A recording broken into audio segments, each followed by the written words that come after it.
कृतिका नक्षत्र में बुधवार के दिन भगवान विष्णु का पूजन करके एक ब्राह्मण और ब्राह्मणी को दही भात का भोजन कराया जावे, उन्हें दक्षिणा दी जावे, नारी का बांझपन समाप्त हो जाएगा, पुरुष की मर्दानगी लौट करके आ जाएगी। जो संतान को जन्म देने में सक्षम नहीं है उनके घर में संतति का जन्म हो जाएगा। इतना बड़ा प्रभाव है कृतिका नक्षत्र का।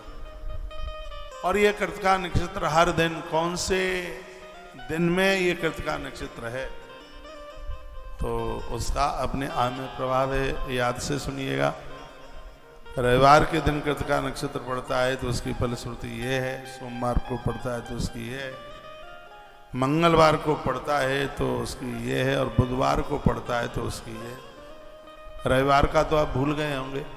रविवार के दिन कृतिका नक्षत्र पड़े तो रुई और तेल का दान कर दें, कुष्ठ रोग समाप्त हो जाएगा, ये मैंने बोला है। और यही फिर आगे सोमवार के दिन कृतिका नक्षत्र पड़ जावे, वर्णन है आप रसोई के बर्तनों का दान कर देते हैं तो घोर गरीबी समाप्त हो जाती है। वही कृतिका नक्षत्र मंगलवार के दिन पड़ जाता है, घंटे का दान कर दिया जावे तो तुतलापन, गूंगापन ये समाप्त हो जाता है। बुधवार के दिन कृतिका नक्षत्र पड़ जावे, भगवान विष्णु की पूजा करके एक ब्राह्मण ब्राह्मणी को दही और भात का भोजन करा दिया जावे तो नारी का बांझपन समाप्त हो जाता है, उस घर में संतान का जन्म हो जाता है। यह बात मैंने आपको निवेदित की है। और वही कृतिका नक्षत्र जब गुरुवार को पड़ जावे तो लिखा है कृतिका गुरुवारेषु ब्राह्मणो यजनाधनै मधु स्वर्णाज्य दानेन भोग वृद्धिर्भवेन्नृणाम्। वर्णन किया गया है कि कृतिका नक्षत्र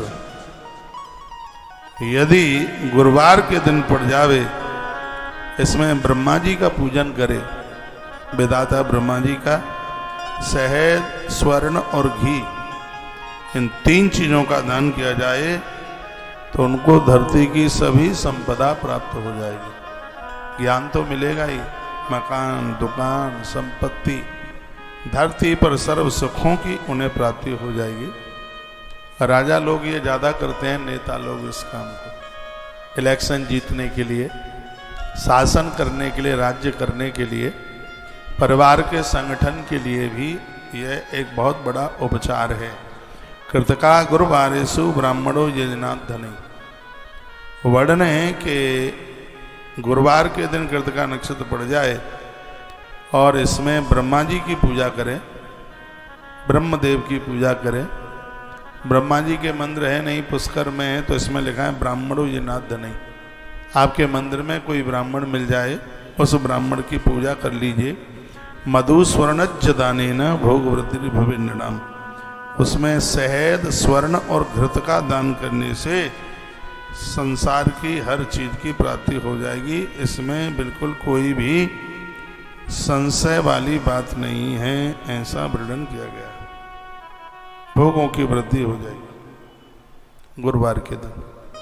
शुक्रवार के दिन कृतिका नक्षत्र पड़ जावे तो उस दिन भगवान गणेश का पूजन किया जाए गंध फूलों के द्वारा, तो यह भी बड़ा अद्भुत उपाय है, ये भी लिखने के ही लायक है।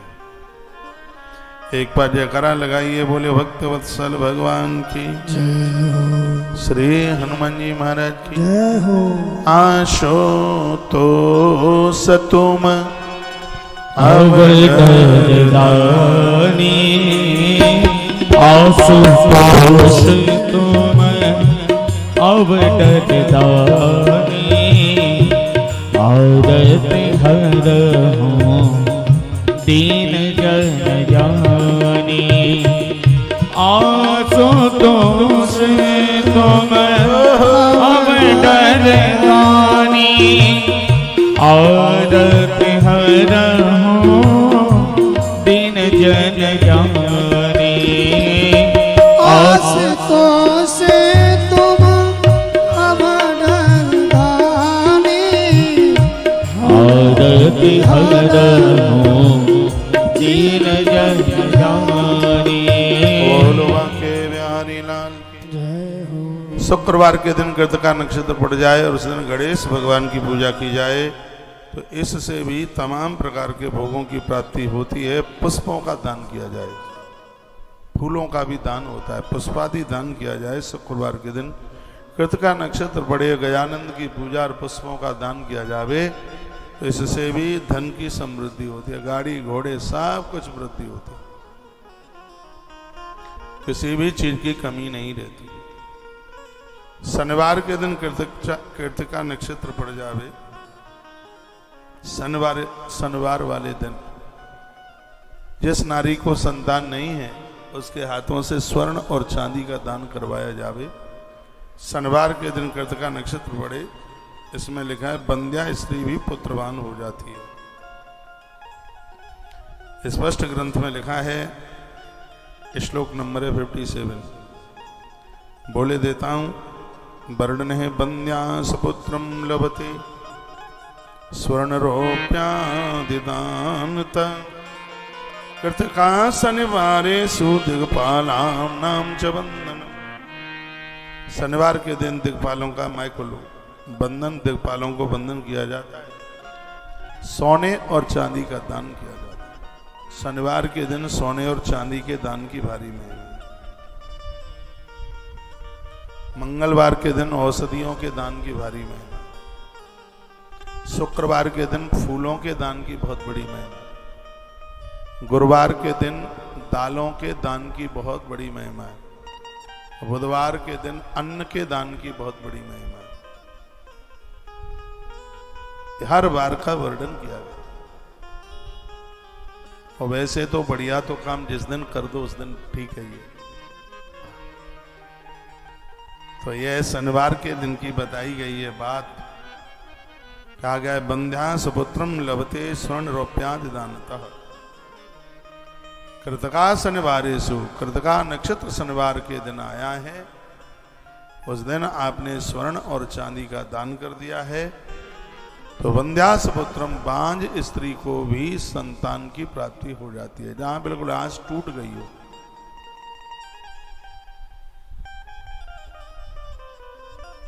डॉक्टर्स लोगों ने कह दिया है कि कोई गुंजाइश नहीं है, तो इन दिनों में यह है करने की इतनी बड़ी महिमा। कृतिका नक्षत्र हो शनिवार के दिन, पूज्य लोगों को स्वर्ण और रजत, ज्यादा नहीं थोड़ा सा दे दीजिए, दान स्वरूप दे दिया जाए। आज भरे हुए घर, बेटी बेटा संपदा सब कुछ होती है, वो आपको पता नहीं लगता है। आपने बेटी का कन्यादान किया है, उसे सोना चांदी आप देते ही है। इन सब चीजों का जीवन भर मिलता रहता है, उससे वंश वृद्धि बढ़ती रहती है, घर में संतान की कमी नहीं आती। वो हमें पता नहीं होता है और धीमे धीमे इन दिनों में जो दान पुण्य होते रहते हैं, इन सब चीजों के परिणाम हमारे सामने आके प्रकट होते रहते हैं।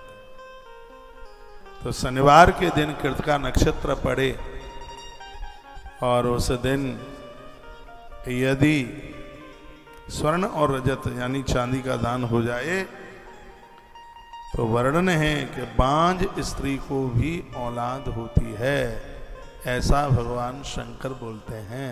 नंदी को महादेव सुना रहे, तो जो महादेव बोले, महादेव सुनाए, वो बात कोई साधारण नहीं हो सकती, वो अपने आप में बड़ी विशेष बात है। दिग्गजानां च नागानां सेतुपानां च पूजनम् त्र्यंबकस्य च रुद्रस्य विष्णु पापहरस्य च। क्या अद्भुत बात कही गई है। दिग्गजों का, नागों का एवं मर्यादा पालक राजा राम आदि राजाओं का मेरे प्रभु श्री राम जी ने ये सब पूजाएं करी हैं। शिव महापुराण में वर्णन जो जो बात कही जा रही है, त्र्यंबक तथा महा पापों का हरण करने वाले भगवान विष्णु का पूजन सजगदार लोगों को करना ही चाहिए। इसलिए कितनी बार कहता हूं नर्मदेश्वर और सालराम दोनों को संग ही संग मिलाओ, साथ ही साथ पूजो। ब्रह्मा धन्वंतरी अश्वनी कुमार, धन्वंतरी भगवान है, विधाता ब्रह्मा जी अश्वनी कुमार है। यहां पर वर्णन है कि ब्राह्मणों का पूजन करने से, और वर्णन किया गया है अश्व का दर्शन करने से, उनका पूजन करने से अकाल मृत्यु तत्काल समाप्त हो जाती है। यदि किसी की कुंडली में अकाल मृत्यु का कुयोग बन रहा है, कहीं किसी ने ये कह दिया है, वैसे आप मुझे बहुत पूछते रहते हैं, उस समय ध्यान रहता नहीं है। श्लोक नंबर 58 और 59 है, ये आप लिख सकते हैं। जन्म पत्री देखकर किसी ज्योतिषी ने यह कह दिया है कि अपमृत्यु अकाल मृत्यु का कुयोग बना है, तो उसके लिए 4 दिए जलाइए। जिसकी कुंडली में ये दोष है उसके सिर के ऊपर घुमाइए, किसी घोड़े के चारों पांवों के नीचे एक एक दिया दबा करके उसको बुझवा दीजिएगा। ये कुयोग अकाल मृत्यु का हट जाएगा। 2 श्लोक बोल रहा हूं, 58 और 59 से महापुराण की विद्येश्वरी संहिता में है। यदि ये कहीं ऐसा लगता है कि उम्र कम है, अपमृत्यु है, ज्योतिषियों ने अकाल मृत्यु की बात कह दी है, तो उसके लिए भी बड़ा अद्भुत अद्भुत वर्णन किया गया है अश्वनी कुमारों का चिंतन करके। क्योंकि अश्वनी कुमार घोड़े से ही पैदा हुए हैं, घोड़ी से। स्वयं सूर्य भगवान अश्व बने और उनकी पत्नी जो संज्ञा देवी थी वो घोड़ी बनी। लंबी कथा है, ब्रह्म पुराण में आती है। तो उनके माध्यम से अश्वनी कुमार प्रकट पैदा हुए। देवताओं के वेद हैं अश्वनी कुमार। अश्वनी कुमारों का स्मरण करते हुए 4 दिए जलाएं। जिसकी कुंडली में अपमृत्यु है, उम्र कम है, उनके सिर के ऊपर ऐसे घुमाइए। शनिवार का दिन हो उस दिन, और शनिवार हो या विजयादशमी हो, जिसे हम दशहरे के नाम से जानते हैं। घोड़ों के पाम के नीचे उस चलते हुए दिए को घोड़ा अपनी टाप के द्वारा उसको दबा देगा, वो बुझ जाएगा। तो जैसे नज़र किसी को लग जाती है और आपकी नज़र उतारने से वो नज़र उतर भी जाती है और सामने वाला ठीक भी हो जाता है, उसी प्रकार से जो कम उम्र का जो कुयोग है, घोड़े कितने काम किए हैं। ऐसा बताते हैं कि घोड़े की नाल अपने घर में कहीं रख ली जावे तो उस घर में शनि महाराज का प्रभाव नहीं रहता। ऐसा वर्णन है, ऐसा घोड़े की नाल। एक घोड़ा बड़े काम का है, इसलिए गौतीर तुलसी तपोवन गौशाला में काफी घोड़े रहते हैं, जिससे गौवंश सुरक्षित रहता है, बीमारियां नहीं फैलती। तो अभी मैं आपको इससे महाप्राण से बात कर रहा हूं। दिग्गजानां च नागानां सेतुपानां च पूजनम त्र्यंबकस्य च रुद्रस्य विष्णु पापापहारस्य च ज्ञानदं ब्रह्मणा शैव धन्वंतर अश्वनुस्तथा रोगा अपमृत्युहरणं तत्काल व्याधि शांत।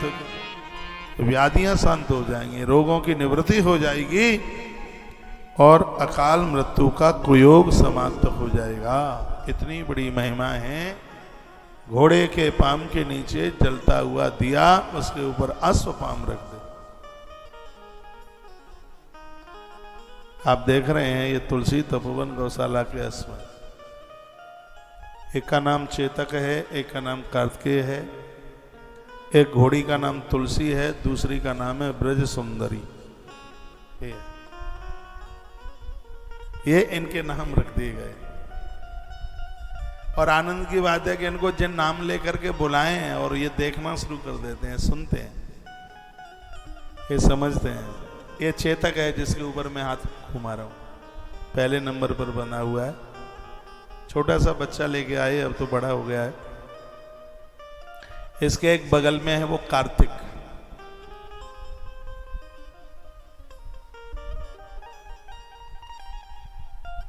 ये ब्रज सुंदरी है।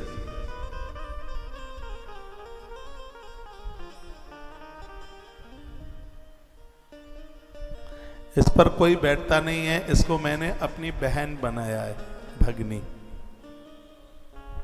और मैं इसको ऐसे ही लाड करता हूं जैसे कोई भाई अपनी बहन को लाड करता है।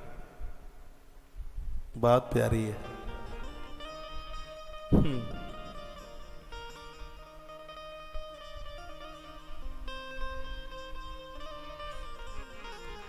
हित अनहित पशु पक्षियों जाना।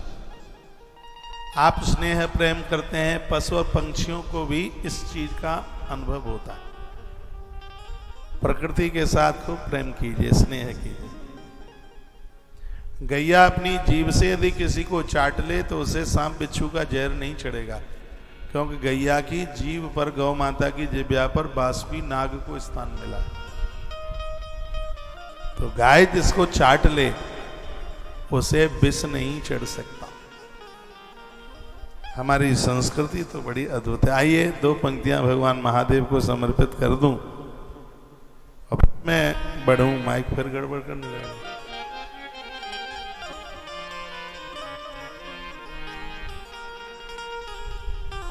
आइए बेलपत्री चढ़ाएं भाव से भगवान महादेव के ऊपर। बेलपत्र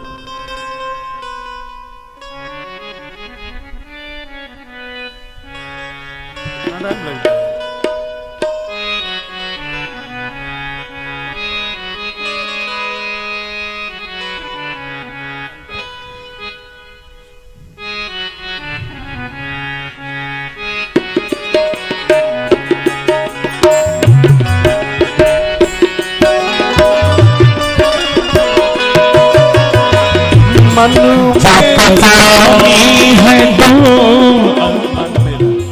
मन में है कामना और मैं कुछ जानो ना, जिंदगी भर करूं तेरी आराधना। मन में है कामना कुछ मैं और जानो ना, जिंदगी भर करूं तेरी आराधना। सुख पहचान दे तू मुझे ज्ञान दे, प्रेम सबसे करो ऐसा वरदान दे। तूने दिया निर्बल को भी बल, अज्ञानी को ज्ञान दिया। हे शंभु बाबा मेरे भोलेनाथ, तीनों लोक में तू ही तू। श्रद्धा सुमन मिला मन बेलपत्री, जीवन भी अर्पण कर दूं। हे शंभु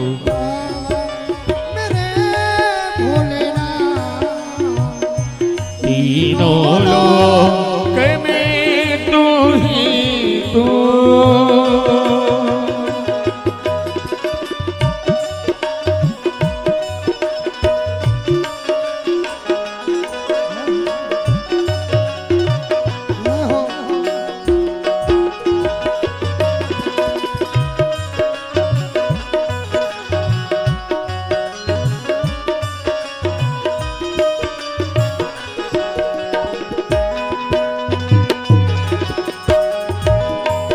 शिव नाम से है जगत में उजाला,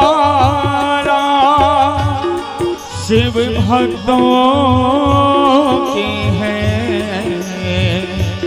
मन में शिवाला।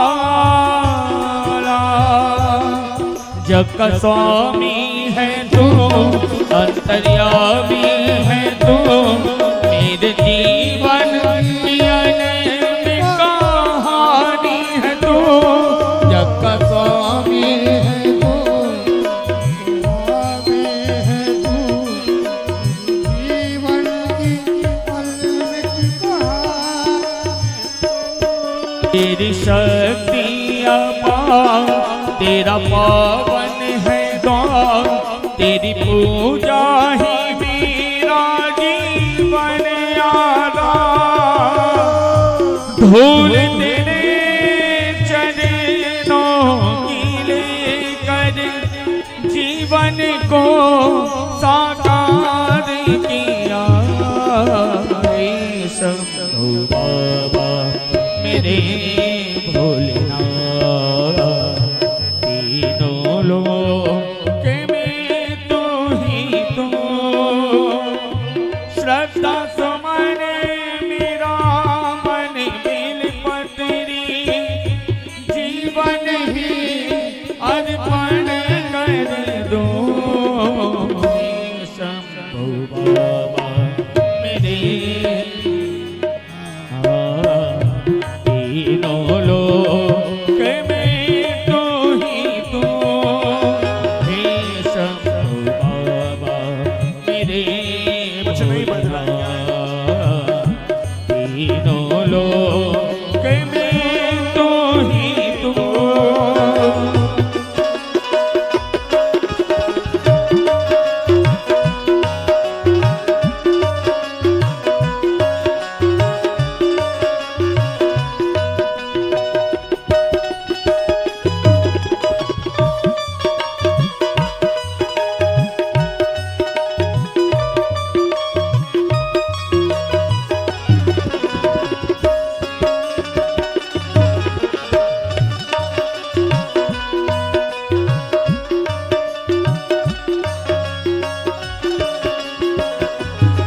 मन है गाना कुछ में और जानो ना, जिंदगी भर करो तेरी आराधना।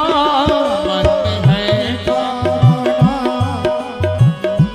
जानो ना, जिंदगी भर करो तेरी आराधना। सुख पहचान दे तू मुझे ज्ञान दे, प्रेम सबसे करो ऐसा वरदान दे। तूने दिया निर्बल को भी बल, अज्ञानी को ज्ञान दिया। हे शंभू बाबा मेरे भोलेनाथ, तीनों लोक में तू ही तू।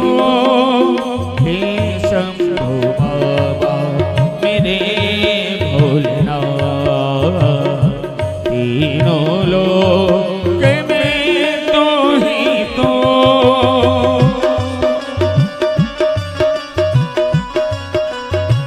शंकर भगवान की जय हो।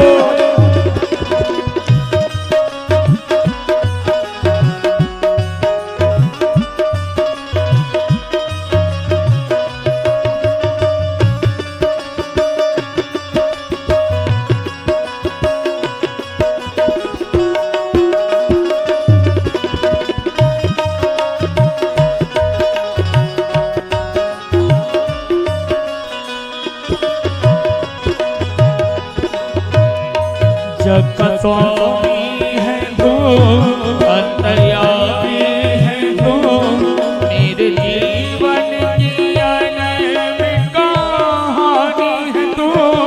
जग का स्वामी है तू, दयालु है तू, तेरे जीवन की अनमति कहानी है तू। तेरी शक्ति अपार, तेरा पावन है द्वार, तेरी पूजा में मेरा जीवन आधार। धूल तेरे चरणों की लेकर जीवन को साकार किया। हे शंभू बाबा मेरे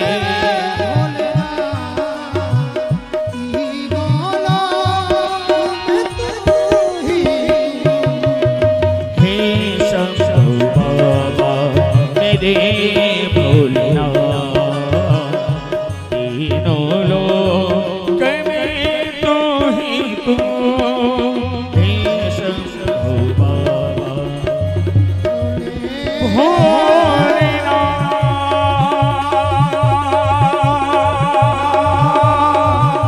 भोले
जय जय श्री राधे श्री राधे श्री राधे श्याम। धोखे से भी आप किसी को नमक दे देते हैं, राम रस दे देते हैं, चीनी दे देते हैं, दूध दे देते हैं, मट्ठा दे देते हैं, तेल दे देते हैं, उड़द दे देते हैं, सौंठ, मिर्च, पीपल, फल, गंध, फूल, ये सब चीजें हमारे अपराधों को समाप्त करती हुई हमें स्वर्ग लोक का अधिकारी बना देते हैं। वर्णन है लवणा यहाँ सतेला नाम मांसादीनाम च दानत त्रकुट गंधानाम जलादीनाम च दानत। जो आप किसी को जल पिला देते हैं, भूखे को भोजन करा देते हैं, जरूरतमंद लोगों को कुछ द्रव्य दे देते हैं, द्रव्याणाम कठिना नाम च प्रस्थेन फलमानता। इसका क्या फल है? स्वर्ग प्राप्ति धन उन्मासे वेश काले च भोजन। वर्णन है कि इन सब चीजों से हमें स्वर्ग की प्राप्ति, भगवान के धाम की प्राप्ति होती है। यानी कहने का मतलब है इस प्रकृति में जो भी कुछ अच्छा कर रहे हैं वो कभी निष्फल नहीं जाता, उस सबके परिणाम हमें ही प्राप्त होते हैं। सेवादीनाम च सर्वेशाम क्रमाद वही सर्वसिद्ध है साल अन्न शविशान नैवेद्यम सस्त मुक्ष्यते। बड़ा सुंदर वर्णन किया गया है। कहा गया है संक्रांति के समय पर, उषा काल के समय, सूर्य उदित होने से पहले जल्दी जागकर और आप भगवान का पूजन करके, भगवान को पूजा करके साली कहते हैं, ये है वो समा के चावल, जानते हैं आप? एक साबूदाना आता है फलाहार में चलता है, एक सामक और आता है, छोटे छोटे सफेद दाने होते हैं। तो उसका भी वर्णन किया गया है कि इसमें भगवान का भोग लगा करके और फिर उसको लोगों में प्रसाद रूप में इसको बांटा जाता है। इसके द्वारा पापों का नाश, इष्ट की सिद्धि, आरोग्यता और वेद पढ़ने का प्राप्त होता है। क्या हुआ रे? बंद हो रहा है।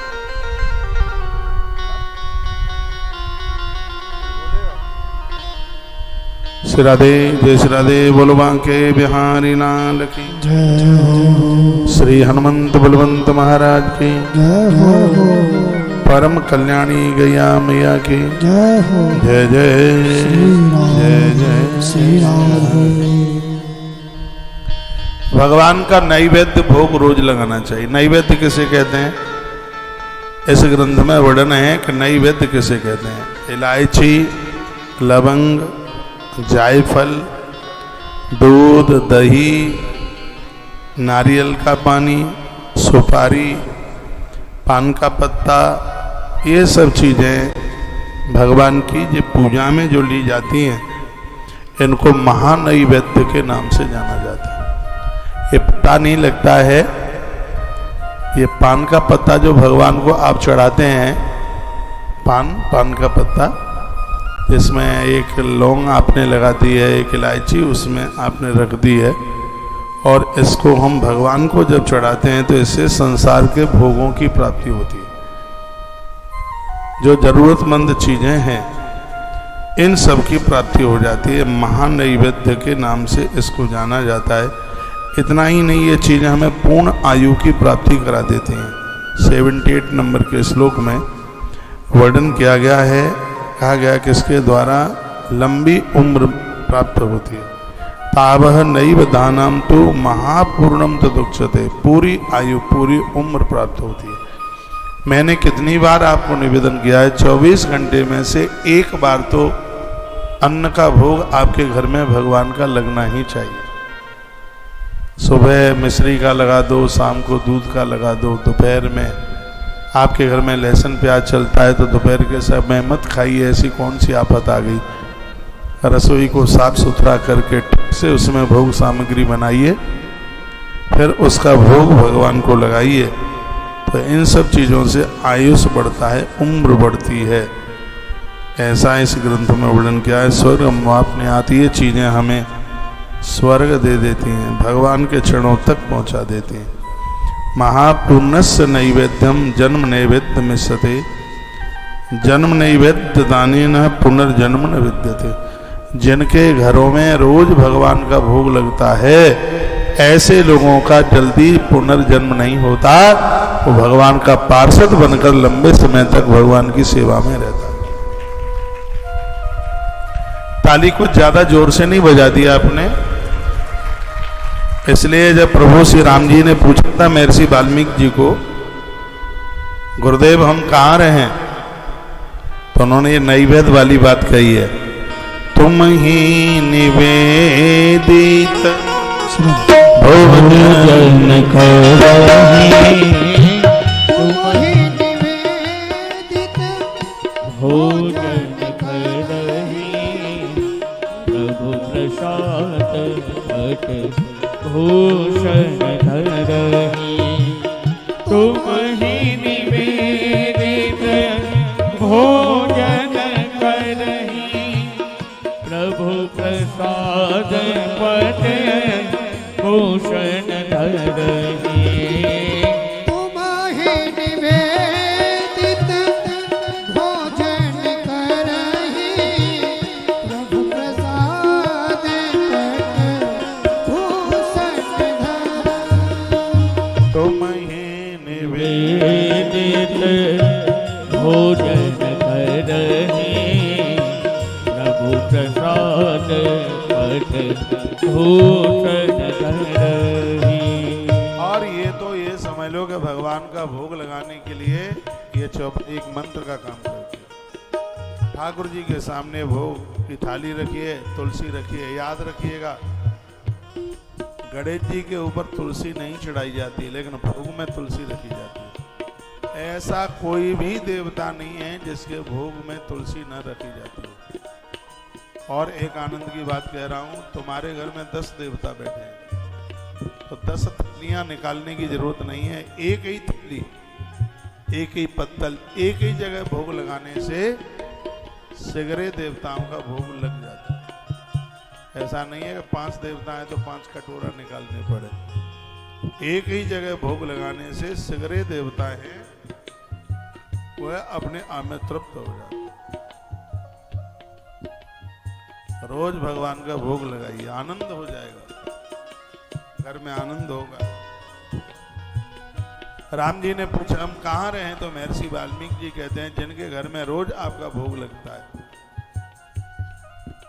आप अयोध्या रहना भले ही भूल जाना, लेकिन उन लोगों के घर में रहना मत भूलना। जिसके घर में तुलसी पूजी जाती है वहां भगवान का वास होता है। जिसके घर में भागवत जैसे ग्रंथों का पाठ होता है उसके घर में भगवान का वास होता है। जिनके घर में वृद्धों की सेवा होती है उसके घर में भगवान का वास होता है। जिनके घर में गौ माता को चंदिया दी जाती है उनके घर में भगवान का वास होता है। वर्णन है, जिनके घर में अतिथि को भोजन मिलता है उनके घर में भगवान का वास होता है। और जिनके घर में नारियों का सम्मान होता है उस घर में भी देवताओं का वास होता है। यत्र पूजन्ते नारी रमन्ते तत्र देवा, उस घर में देवता विचरण करते हैं। इतने जो आनंद की बात कही गई है, तो आज ये संकल्प लेके जाइए अब रोजाना हमारे घर में भगवान का भोग। बहुत आलसी प्रमादी लोग तो बस सिर्फ छिनौरी रख देते हैं। पूर्ण आपकी साधना तभी सार्थक होती है 24 घंटे में से एक बार अन्न का भोग भगवान को लगना ही चाहिए। अन्न को ईश्वर रूप माना है। अन्न जब अग्नि में आहूत किया जाता है घी के साथ, तो इतना बड़ा यह रूप धारण कर लेता है जिससे धरती की बीमारियां समाप्त हो जाती। उपवास वाले दिन आप अन्न नहीं खा सकते, लेकिन भगवान को अन्न का भोग लगाया जाता है उपवास वाले दिन। तो उसमें आपका व्रत खंडित नहीं होता। जैसे मान लिया जाए व्रत आप करते हैं, आपके घर में 10 लोग हैं, 9 लोग नहीं करते, तो वह अन्न की थाली भगवान के सन्मुख तुलसी पत्र डालकर घंटी बजा करके भगवान को समर्पित कर देना चाहिए। महानैवेद्य का भोग जिनके घर में लगता है, महानैवेद्य दानेन नरई स्वर्गममाप्नुयात्, ऐसे लोगों को यमराज के यहाँ नहीं जाना पड़ता। वह लोग श्री स्वर्ग के लिए प्रस्थान करते हैं। उनको लंबी आयु मिलती है, उनको लंबी उम्र मिलती है। छोटी छोटी बातें हैं, इनका प्रभाव अपने आप में बहुत ही ज्यादा, बहुत ज्यादा प्रभाव। योनि लिंग स्वरूपेण शिवो जन्म निरूपका, तस्मा जन्म विभुक्त्यर्थं जन्म पूजा शिवस्य ही।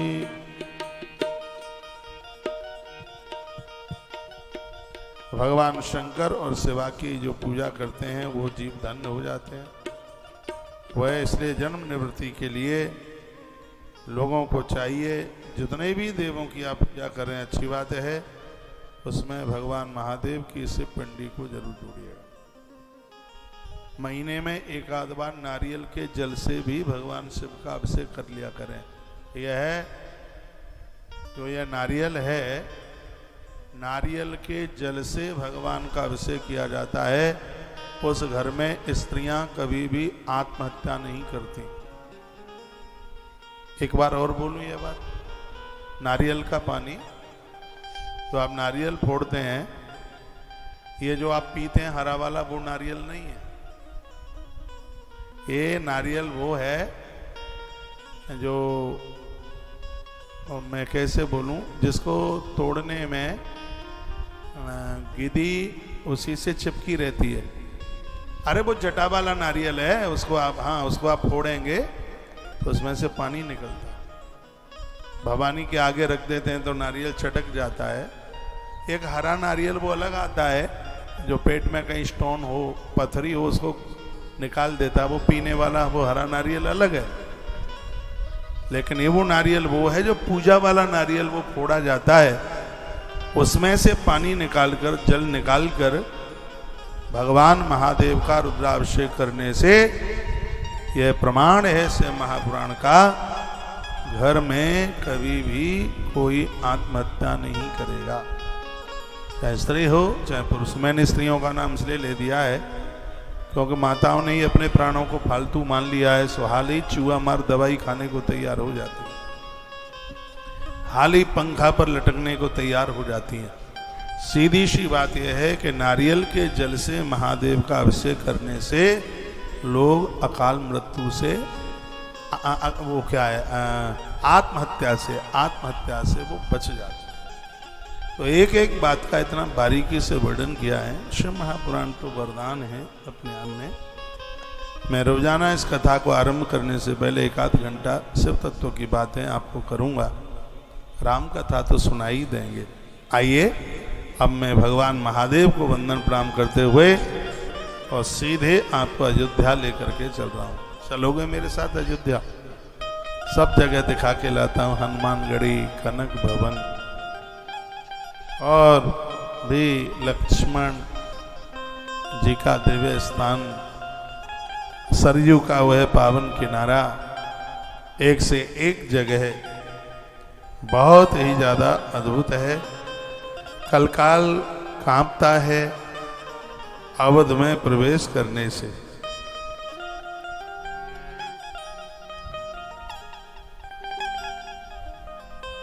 रामचरितमानस बालकांड 2 नंबर 15 के नीचे अयोध्या को गोस्वामी जी वंदन प्रणाम करते हैं और हम भी अयोध्या को और अयोध्या नाथ को प्रणाम करते हैं। थोड़ा म्यूजिक ज्यादा है, लोगों को कथा सुनने में दिक्कत आ रही है, थोड़ा कम कीजिए। म्यूजिक ज्यादा नहीं है, मेरे माइक की आवाज कम हो रही है, गड़बड़ हो रहा है।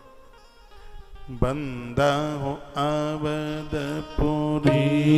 अति पावनी, बंद हो अवधपुरी अति पावनी, सरियों सरी कली कलुष नसावनी, सरियों सरी कली कलुष नसावनी।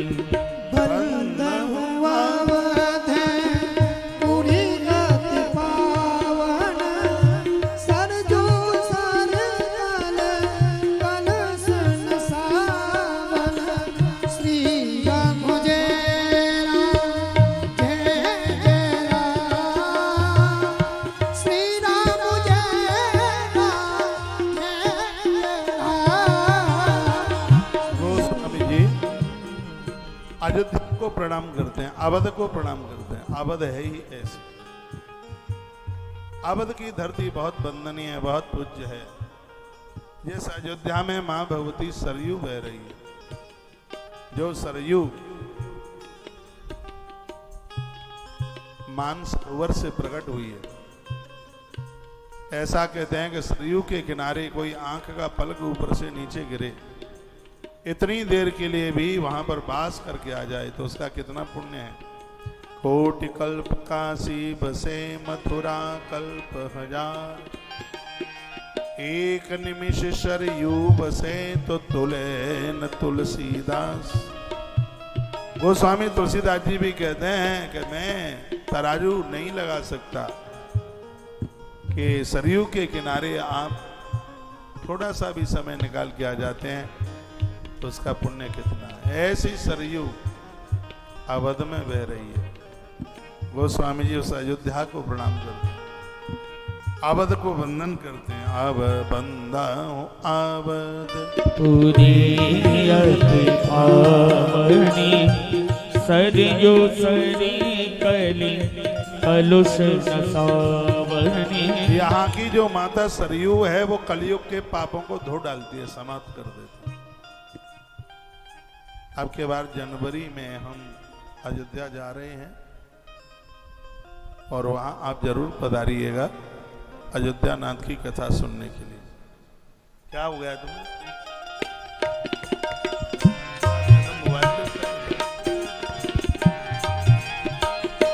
अयोध्या के नर नारी को गोस्वामी जी ने प्रणाम किया। अवध में रहने वाले वहां के मनुष्य जाति के जो लोग हैं वो बहुत अद्भुत हैं। गोस्वामी जी प्रणाम करते हैं। प्रणवहु पूर नर नारी बहोरी, ममता जिन पर प्रभु ही न थोरी, ममता जिन पर प्रभु ही न थोरी। प्रणवहु नर नारी बहोरी, प्रणवहु नर नारी बहोरी, ममता जिन पर प्रभु ही न थोरी, ममता जिन पर प्रभु ही न थोरी।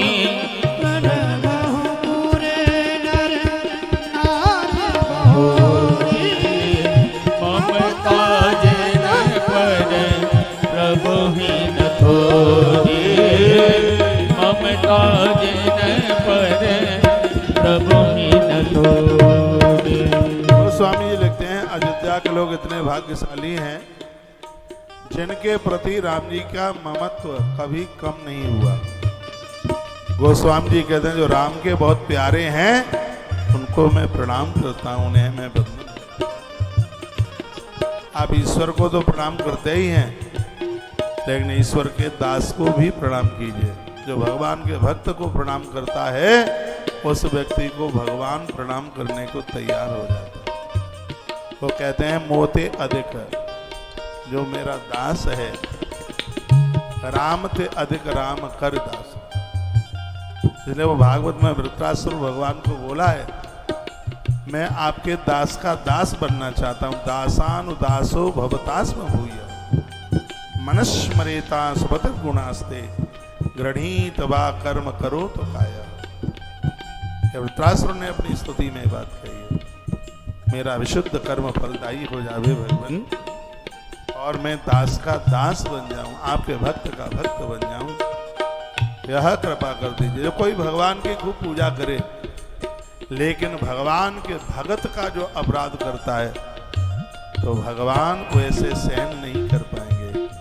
जो अपराध भगत सन करही, जो अपराध भगत सन करही, राम रोष पावक सोहि रही, राम रोष पावक सोहि रही। जो अपराध भगत सन करही, राम रोष पावक सोहि रही। जो अपराध भगत सन करही, राम रोष पावक सोहि रही, राम रोष पावक सोहि रही। नारी बहोरी रणवापुर नर, नारी बहोरी ममता जिन पर प्रभु ही न थोरी, ममता जिन पर प्रभु ही न थोरी। रणवापुर नर नारी बहोरी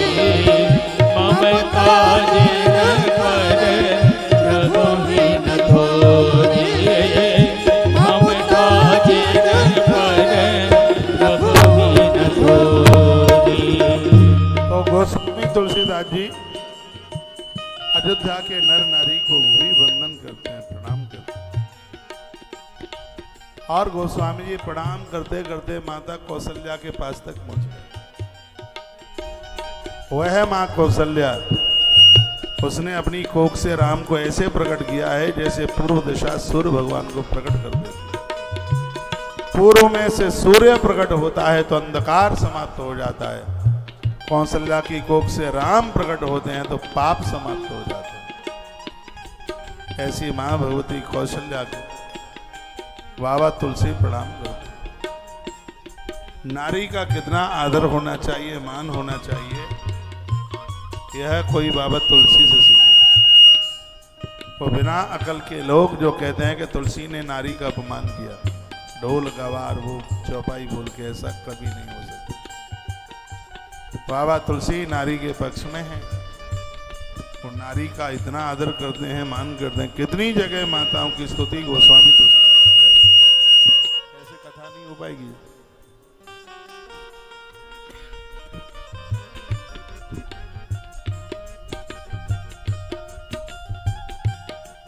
बंदहु कौशल्यादिस प्राची कीरति जासु सकल जग माची। बंदहु कौशल्यादिस प्राची कीरति जासु सकल जग माची।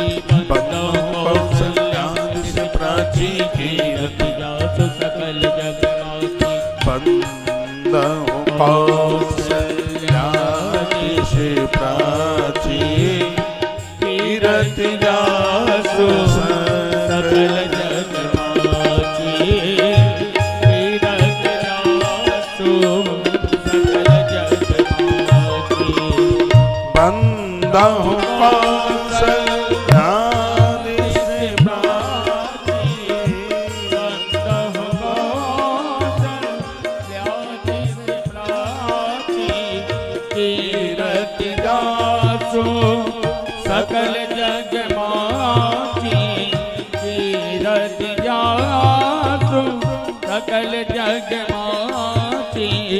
वरदो कौसल्या देवराजी तीरथ जासु सकल जग माची तीरथ जासु सकल जग माची।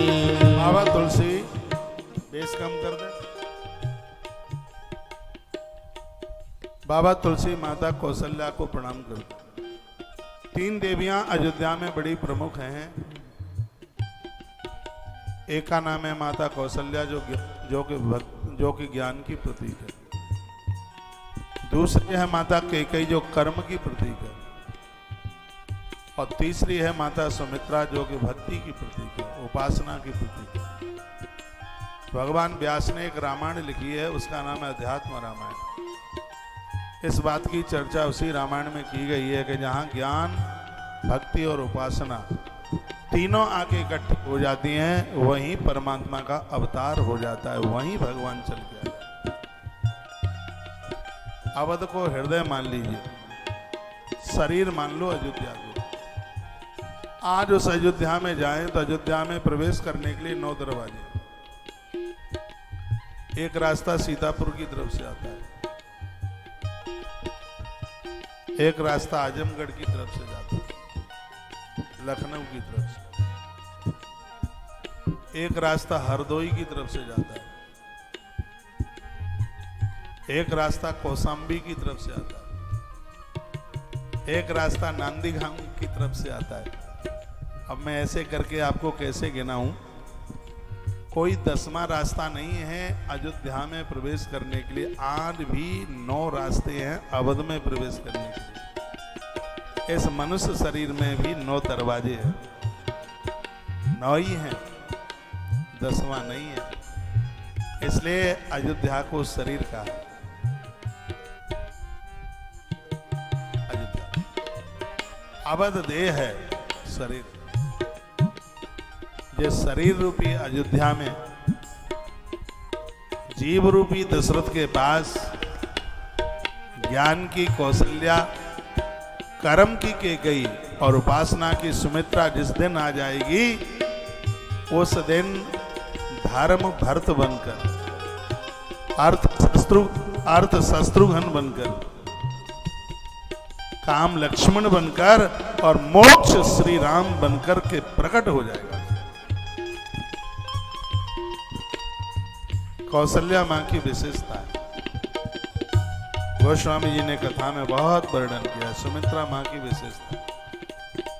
उन्होंने तो कैकेयी माता की भी विशेषताओं का वर्णन किया गया। एक ही चौपाई में दशरथ राजा के सहित गोस्वामी जी सभी देवियों को प्रणाम कर लेते हैं। कहते हैं दशरथ राम सहित सब रानी, दशरथ राम सहित सब रानी, सुकृत सुमंगल मूरति मानी, सुमंगल मूरति मानी। दशरथ राम सहित सब रानी, सुकृत सुमंगल मूरति मानी। दशरथ राम सहित सब रानी, सुकृत सुमंगल मूरति मानी, सुकृत सुमंगल मूरति मानी।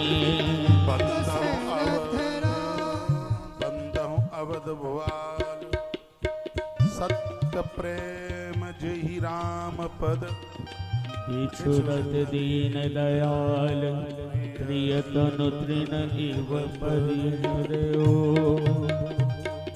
गोस्वामी जी कहते हैं मैं अवध के उस राजा को प्रणाम करता हूँ जिनका श्री राम जी के चरणों में सच्चा प्रेम, जिन्होंने दीन दयालु प्रभु के बिछड़ने पर एक क्षण भी नहीं लगाई अपने प्राणों को छोड़ने में, जो भगवान के बिना कभी भी नहीं रह सकता, ईश्वर के बिना जो कभी भी नहीं रह सकता, वो देवताओं के लिए भी वंदनीय है, प्रणाम करने के लायक। भगवान के भक्तों को वंदन प्रणाम करें, इसमें ही हमारा कल्याण है। दशरथ तो बड़े अद्भुत हैं। दशरथ राम राम सब कोई कहे, दशरथ कहे न कोई। एक बार दशरथ कहे कोटि यज्ञ फल हो। राम राम सब कहते हैं, लेकिन दशरथ की तरह कोई एक बार राम का नाम ले ले।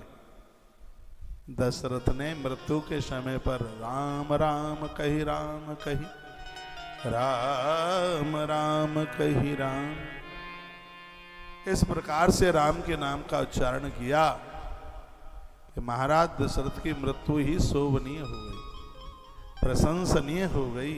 गोस्वामी जी ने कई चौपाई डाली है, यहां तक कह दिया है कि जन्म मरण फल दशरथ पावा, जन्म मरण फल दशरथ पावा, अंग अनेक अमर जस गावा। जन्म मरण फलो दशरथ पावा, जन्म मरण फलो दशरथ पावा, अंग अनेक अमल जस छावा। जन्म मरण फलो दशरथ पावा, अंग अनेक अमल जस छावा। श्री राम जय राम, जय जय राम, श्री राम जय जय राम, श्री राम जय राम, जय जय राम, श्री राम जय राम, जय जय राम, श्री राम जय राम, जय राम, श्री राम जय राम, जय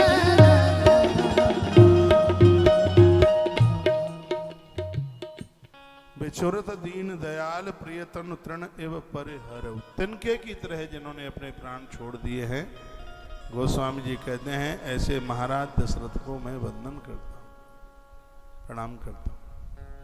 दशरथ राजा के सहित उनके पूरे कुनबे को बाबा तुलसी ने प्रणाम किया। जब उनके पुत्रों को प्रणाम करने का समय आया तो बाबा तुलसी सबसे पहले भरत को प्रणाम, क्योंकि धर्म ही आके भरत बने। जब तक व्यक्ति धार्मिक नहीं होगा तब तक वो ईश्वर की चर्चा करे ही कहां से। भरत बहुत वंदनीय है, बहुत प्रणम्य है, बहुत प्रणाम के लायक।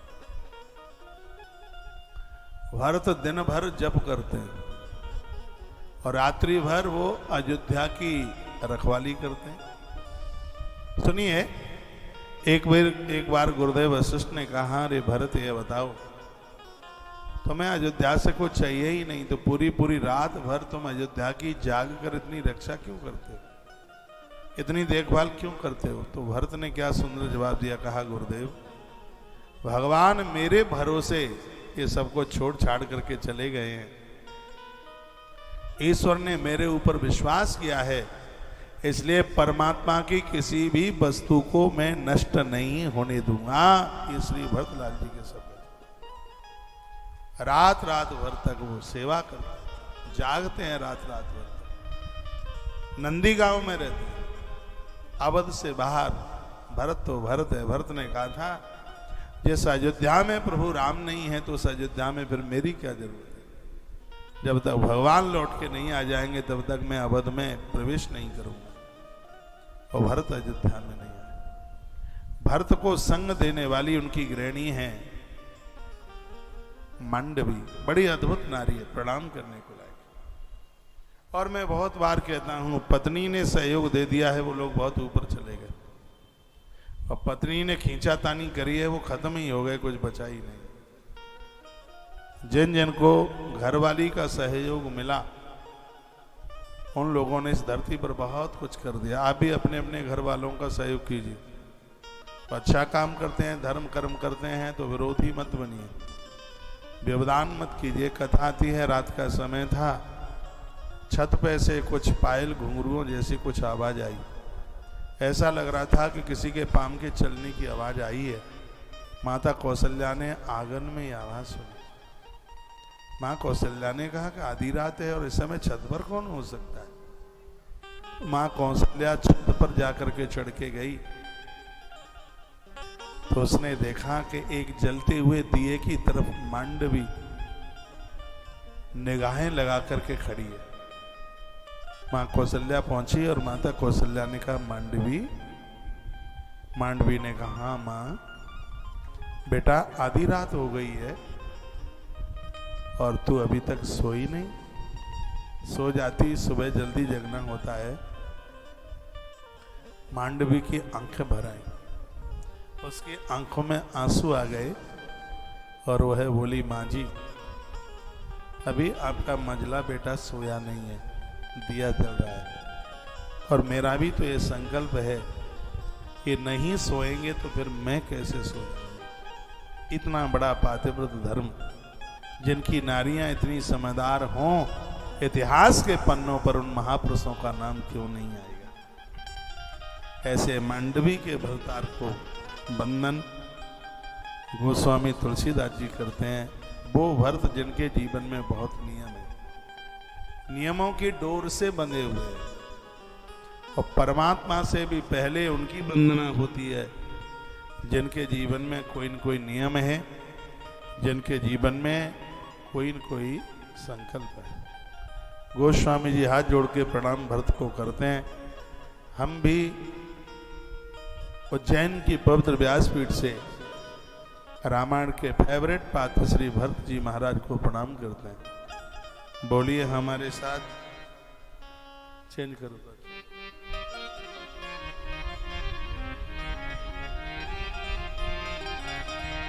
प्रणव प्रथम भरत के चरण, प्रणव प्रथम भरत के चरण, जासु नेम व्रत चाहि न बरना, जासु नेम व्रत चाहि न बरना, प्रणव प्रथम भरत के चरना, जासु नेम व्रत चाहि न बरना, प्रणव प्रथम भरत के चरना, जासु नेम व्रत चाहि न बरना,